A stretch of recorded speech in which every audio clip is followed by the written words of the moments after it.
All right, what is going on, everybody? Welcome back to another day of SaberSim's DFS office hours. It is Thursday, October 5th of 2023. No baseball today. All of the wild card series actually went 2-0. Everybody swept there, so no game threes today. But we do have golf that teed off earlier this morning, and then we do have Thursday night football later today. For those of you who are new here, welcome. My name is Andrew, one of the coaches over here at SaberSim. It's a show where we go over how to use the SaberSim app, answer any and all DFS related questions. You get your questions in one of three ways here. First off, send us an email, support@sabersim.com. Second way, post it live in the YouTube chat. Third way, post it in the office hours channel in our Discord. If you're not in our Discord, want to get access to that channel, there is a link in the description below. Get access to our office hours channel where you can ask questions, get access to our sim alerts where you can see when lineups are released, when sims are running, get access to our release notes, see when bugs are fixed, see when new updates go into the app, and get access to our sport-specific channels. You also get access to the rest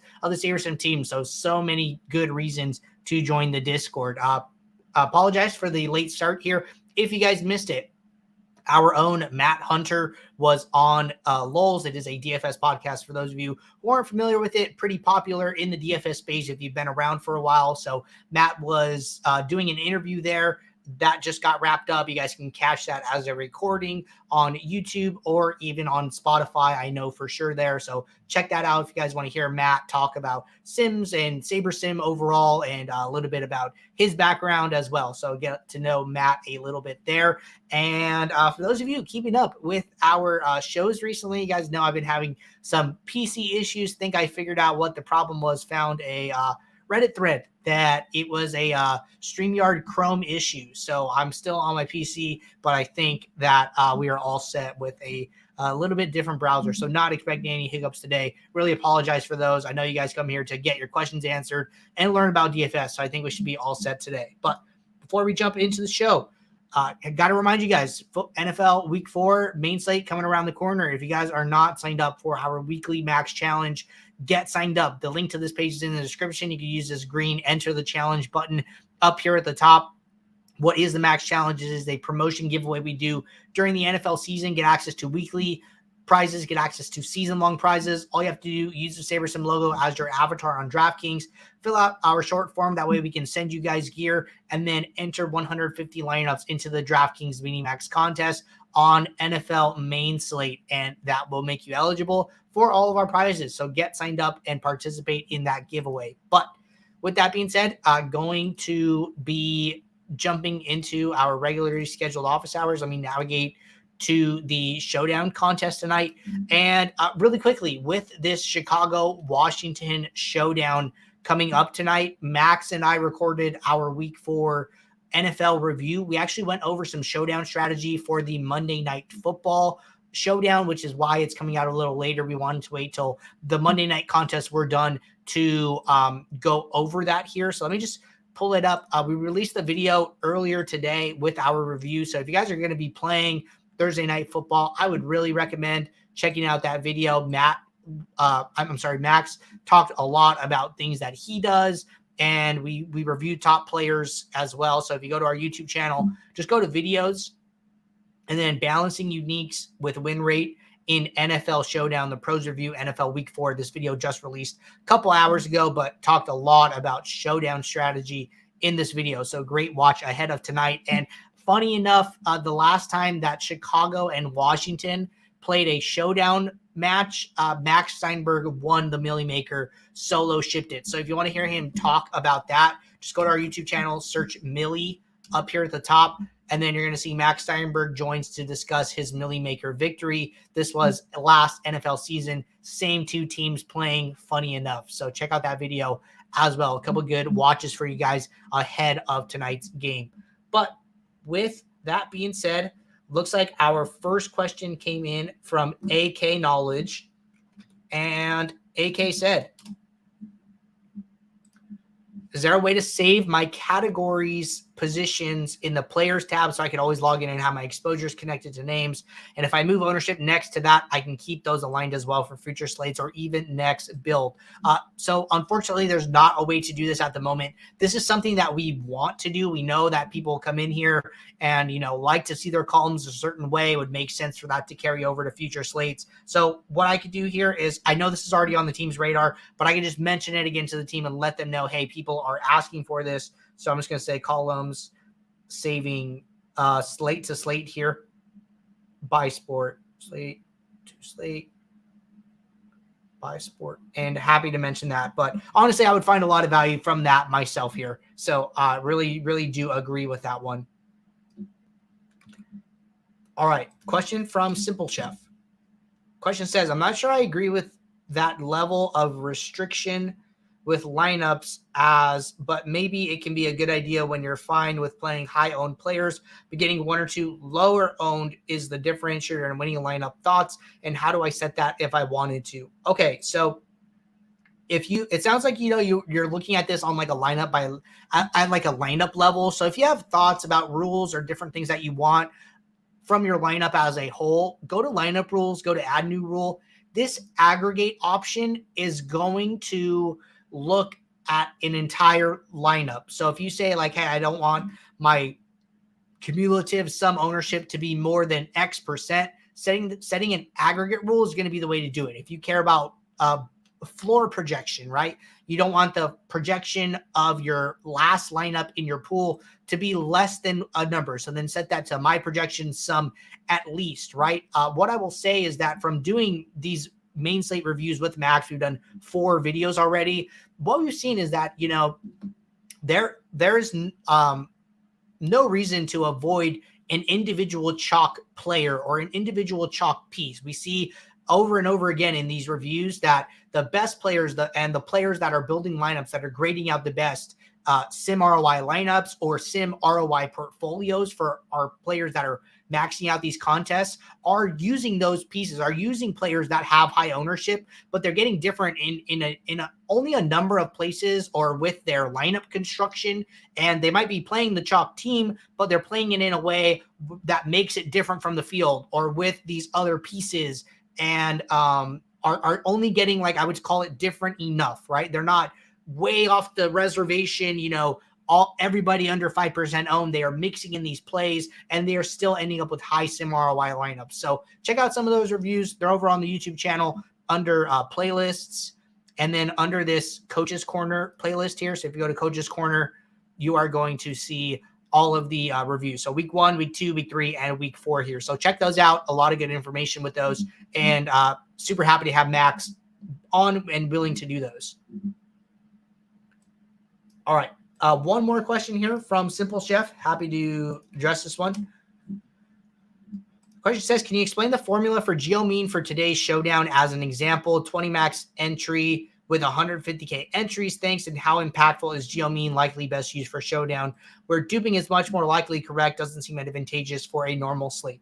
Great question. I would definitely, I'm not a huge proponent of using it for classic slates. I am a big proponent for using it for showdowns, basically any slate where there are just limited building options. The player pool is more limited. The number of players in a lineup is more limited. And then as far as a walkthrough, happy to do that for you here. But just before we do that, if you go to the top right hamburger menu, you go to help. This will pull up our support library. If you scroll down to frequently asked questions, go to view more. In this table here, you can just scroll down and look how do ownership product and ownership geometric mean work. It's a 4-minute video that I recorded walking through some ownership versus product ownership versus geometric mean, how they are different, how they interact, and how you can apply those in the app on all different SaberSim plans. So this is a great 4-minute video, but happy to do an example for you here. So product ownership is a way of estimating how many times you expect a lineup to be duplicated in your contest.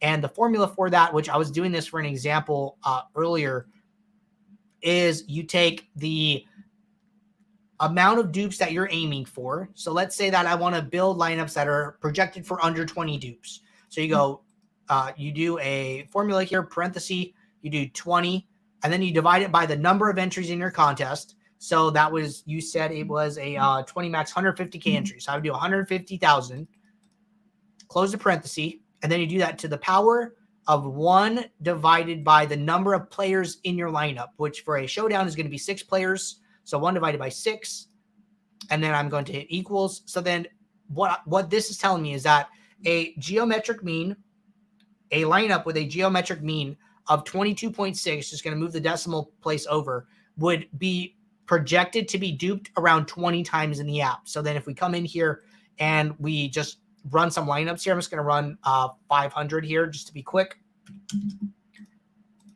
So I'm going to run this. If you guys are on the standard plan, then what I would do is set that as a rule. So we saw how to do the lineup aggregate rules. You would just change sum to product geomean, and then you would say no more than 22.6. So the higher the geometric mean, the more likely a lineup is to be duplicated, and the lower the geometric mean, the less likely a lineup is to be duplicated. But if you're on the pro or ultimate plans, what you can do is run your lineups, come into your sorting metrics. You can use this add metric option to basically build a custom metric, which will look like this. So I just went in here, named it geomean. You go to my own, you go to product geomean, and you go to value. So value is going to look at each lineup, perform that equation here, and then return a geomean value. So like this lineup, this top lineup that I'm looking at has a geomean of 24.15.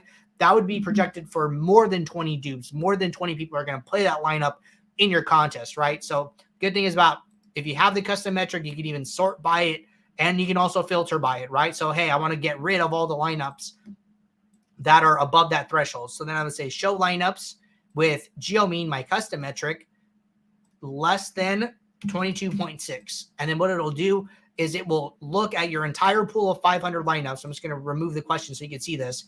It'll automatically put every lineup that is above, that doesn't meet that filter, into the trash. So we moved 194 lineups directly into the trash, and then I have 306 lineups that are all below that estimated 20 dupe range that I can now use for my contest, and then, you know, wiggle it down to however many lineups you need from there. So that's how you use it. That's how you apply it, you know, as a rule or as a post-build custom metric plus filter for including in your process. But great question, especially today. All right. Next question here from Black Mamba. Question says, hey, Andrew, I have a quick question. If I enter 3 lineups into a 150 max contest, how do I use the sliders for 150 or for 3 max? If I wanted to do a test build for that 150 max contest, do I do a 0010 as 3 lineups or a 0010 build for 150 lineups? Okay, great question. So I would always set your build settings to whatever contest you're playing. So if it's a 150 max, use 150 max settings. Just because you're not maxing it out doesn't mean that other people in the contest aren't, right? So this just gives SaberSim inputs as to what the contest environment that you're playing is. So always set it for the contest maximums here.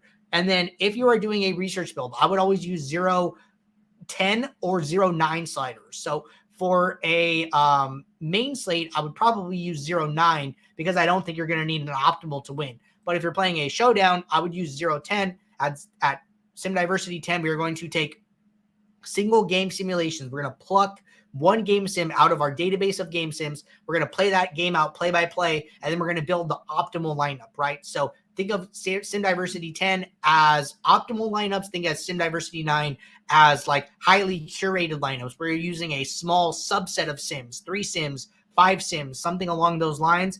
And the good thing is that, you know, if a player has a kind of one-off performance, they still need to do well in the other 2 to 4 sims to make it into your lineup at 9. But at Sim Diversity 10, if they have that one good game, then they'll get into your lineups, right? So a little bit different in how those interact there, but I think that they're both useful in their own regards.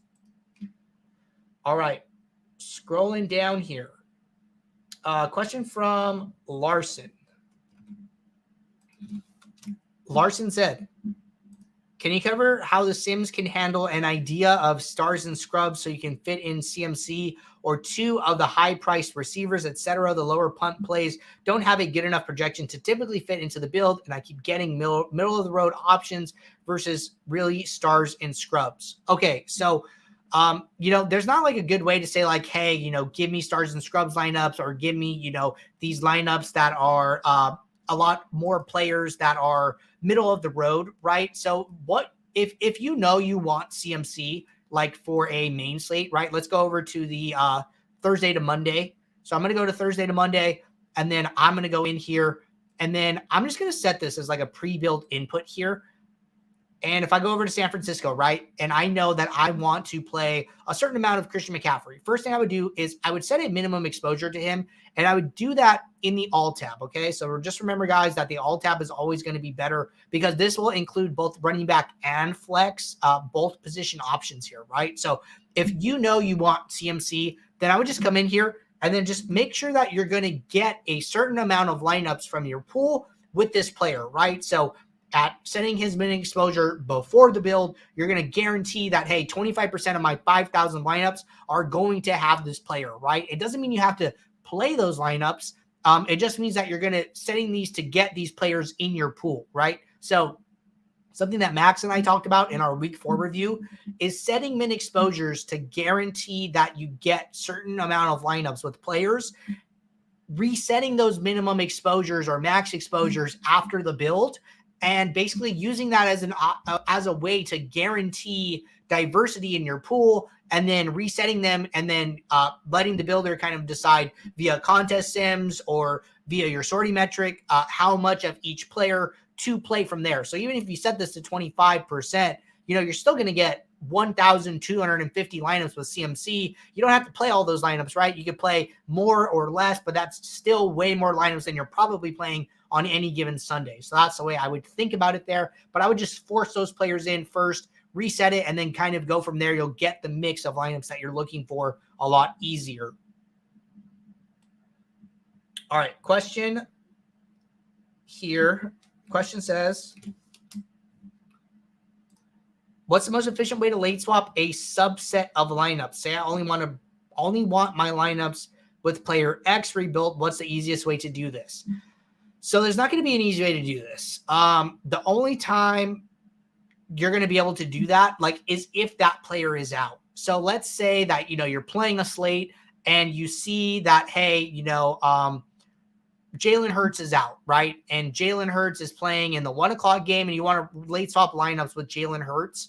There is an option in the late swap settings that you will see in your build settings. It'll say swap lineups without players only. So you can toggle that on when a slate is active. And to late swap, you can either right click on a build, and then when the slate is active, you'll get a 4th option under clone, rename, upload pool. You get a late swap option, or you can do it from the contest tab. But either way, in the build settings in that swap workspace, you're going to have a late swap lineups without players only.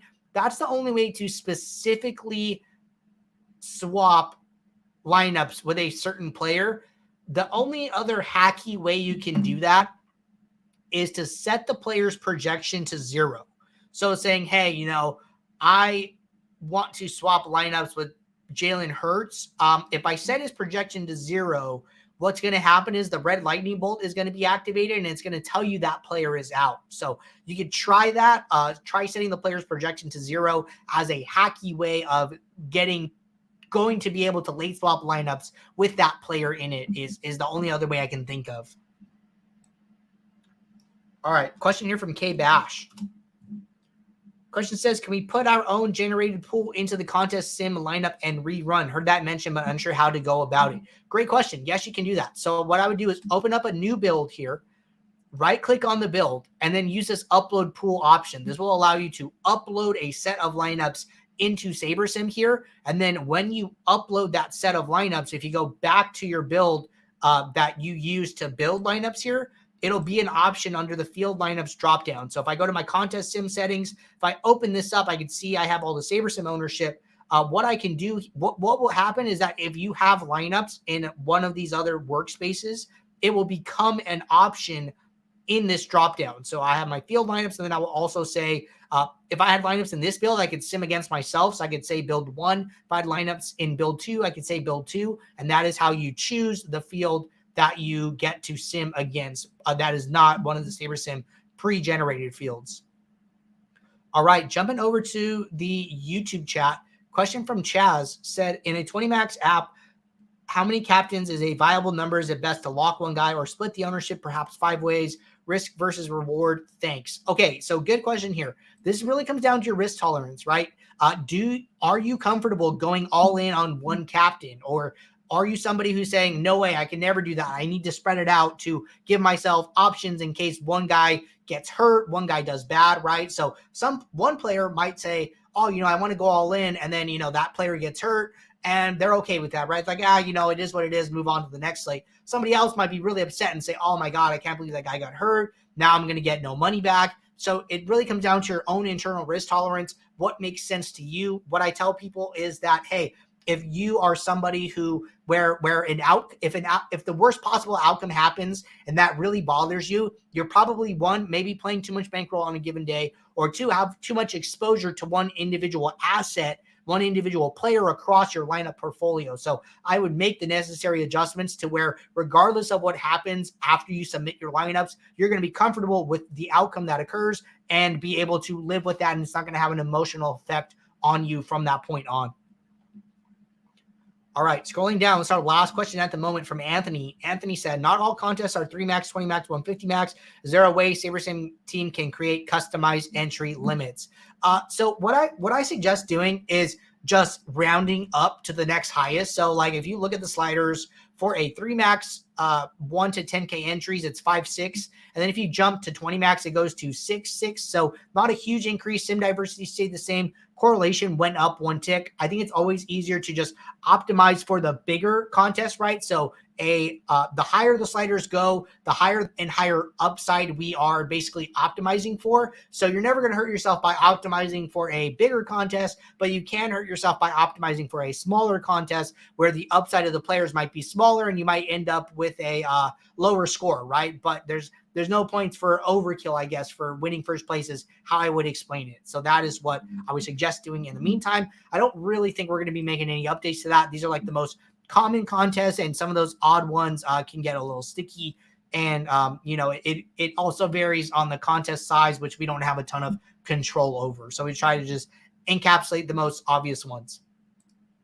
But that about does it, everybody. We'll be right back here tomorrow, Friday, for our last show of the week. If you guys have questions ahead of Sunday main slate, tomorrow is the day to get those questions in. You can post them ahead of time in the YouTube chat, in the upcoming stream shown on our YouTube channel. Just jump in there, drop a question in. You can post questions in the office hours channel in Discord. And then really quickly before we get out of here, Ryan said, Andrew, is OwnersBox support for NHL going to be there for SaberSim? Great question.